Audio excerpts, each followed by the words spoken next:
আমি সাফিন, বাসা বগুড়া। আমার প্রিয় মানুষটার নাম জারিন মুবাশশিরা রিঙ্কি। ওর বাসা বগুড়া, আমার গ্রামের পাশের গ্রাম। আমার গ্রাম সাতিয়ানতলা, ওর গ্রাম মহেশপাড়া। দুইজনই সেম বয়সের, একসাথে ক্লাস 5 থেকে পড়েছি। তখন থেকেই ভালো লাগতো। ক্লাস 8-এ গিয়ে প্রপোজ করি, ও রাজি হয়ে যায়।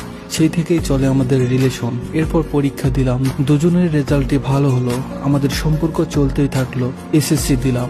তারপর থেকে আমাদের সম্পর্ক যেন আরো গভীর হতে শুরু করলো। দুইজনে বুঝতে শিখলাম, যত দিন যায় সম্পর্ক যেন ততই সুন্দর হয়। কলেজে ভর্তি হলাম, পাশাপাশি মেসে থাকতাম। শহরের প্রত্যেকটা জায়গায় ঘুরতাম ফিরতাম। পাশাপাশি মনোযোগ দিয়ে দুইজন পড়াশোনাও করতাম। দুজন দুজনকে অনেক ভালোবাসতাম, অনেক কেয়ার করতাম। এসএসসি পরীক্ষা চলে আসলো, পড়াশোনার প্রতি ফোকাস বেড়ে গেল দুজনেরই। তখন থেকে ওর বিয়ের কথা শুরু হলো বাসায়। বারবার নিষেধ করে বলতাম, তার ফুল কনফিডেন্স ছিল তার ফ্যামিলি তার মতে বিয়ে দিবে না। আমিও মেনে নিতাম। আমার ফ্যামিলি বিষয়টা জানতো, কিন্তু শিওর ছিল না। আমাদের দুইজনের ইচ্ছে ছিল যে নিজের পায়ে দাঁড়িয়ে তারপর বিয়ে করব। কত কত কমিটমেন্ট, একসাথে কত জায়গায় যাওয়া। যখন থেকে ওর বিয়ের কথা শুরু হতে লাগলো, আমি দিন দিন ভয় পেতে লাগলাম।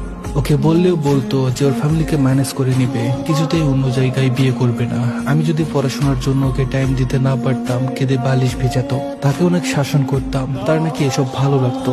আমার কেয়ার, শাসন, বারণ, রাগ, অভিমান সবকিছুই ওর খুব ভালো লাগতো। অ্যাডমিশন টাইমে কোথাও চান্স না হওয়ার পরে ওর বিয়ের ঘর দেখা শুরু হয়েছে জোরালো ভাবে।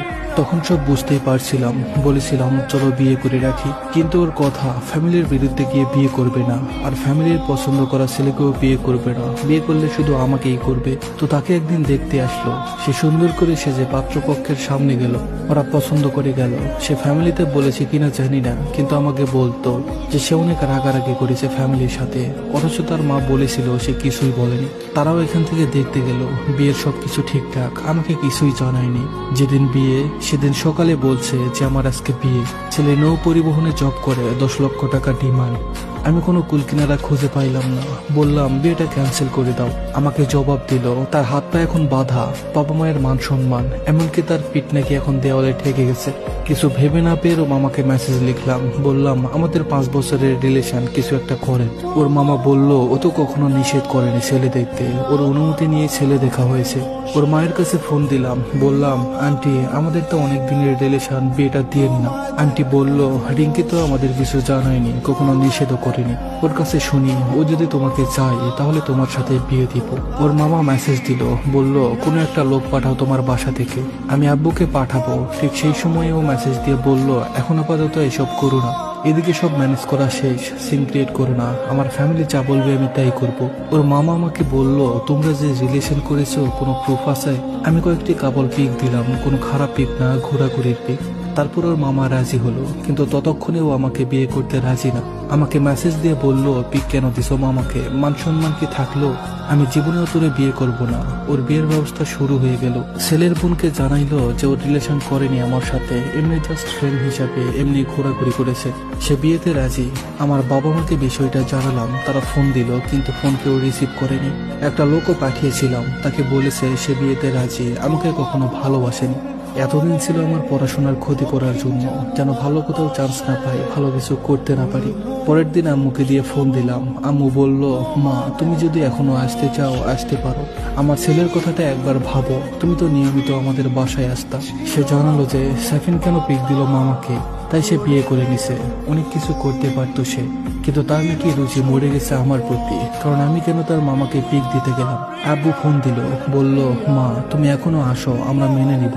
সে জবাব দিল আপনার ছেলের কাছে আমার কিছু জিনিস আছে, সেগুলো যেন ফেরত দেয়। আর আমার বাবা 10 লক্ষ টাকা দিয়ে বিয়ে দিল আপনাদের কাছে যাওয়ার জন্য। আপনার ছেলের কি আছে, কি খাওয়াবে আমাকে? আব্বু বলল যে আমার ছেলে তো সারা জীবন বেকার থাকবে না, যতদিন কিছু না করবে আমি তোমার ভরণ পোষণের দায়িত্ব নিলাম। সে বলল এতদিন কি সে কষ্ট করবে নাকি? আব্বু কান্না করে দিল, ফোন কাটলো। তারপর আর কোনো যোগাযোগ নেই। সে আমায় সব জায়গা থেকে বিয়ের দিন সকাল 11টায় ব্লক করেছে, এখনো খোলেনি। আমি তো কখনো তোমার কোনো রকম ক্ষতি চাইনি, ভালোবেসে বিয়ে করে বউ বানাতে চেয়েছিলাম। তাহলে তুমি আমার সাথে এমনটা কেন করলে? কি অপরাধ ছিল আমার? তোমার আর আমার কাপল পিকগুলো তোমার ফ্যামিলিতে দেওয়া তা তো প্রুফ ছিল শুধু, আর আমি তো দিলাম যাতে তারা বিয়েটা আটকে দেয়, তুমি যাতে সাহস করে বলতে পারো যে হ্যাঁ আমি ওই ছেলেকেই ভালোবাসি, ওকেই বিয়ে করব।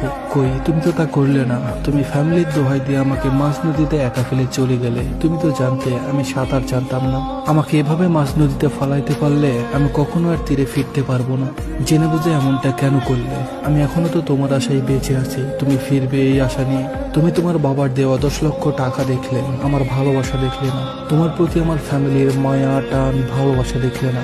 বড্ড আফসোস হয় তোমার জন্য। ক্ষমা করতে পারবে তো তুমি নিজেকে? সুখী হতে পারবে কখনো? এখন তো অনেক বাকি, চাইলেই তো ফিরতে পারবা। কি না করলাম, কিসের কমতি রাখলাম, সব চেষ্টাই তো করে গেলাম। মানসিক ক্ষতি যা করার তা তো করেছ। তুমি তো জানতে পড়াশোনায় আমার সবকিছু, আমি যে পড়ালেখায় মনোযোগ দিতে পারছি না। লাস্ট কয়েকটা দিন হলো তুমি তুমি করে খাওয়া দাওয়া সব বন্ধ করে দিয়েছি, পড়ালেখা বাদ দিয়েছি। এসবের অভিশাপে ভালো থাকতে পারবে তো?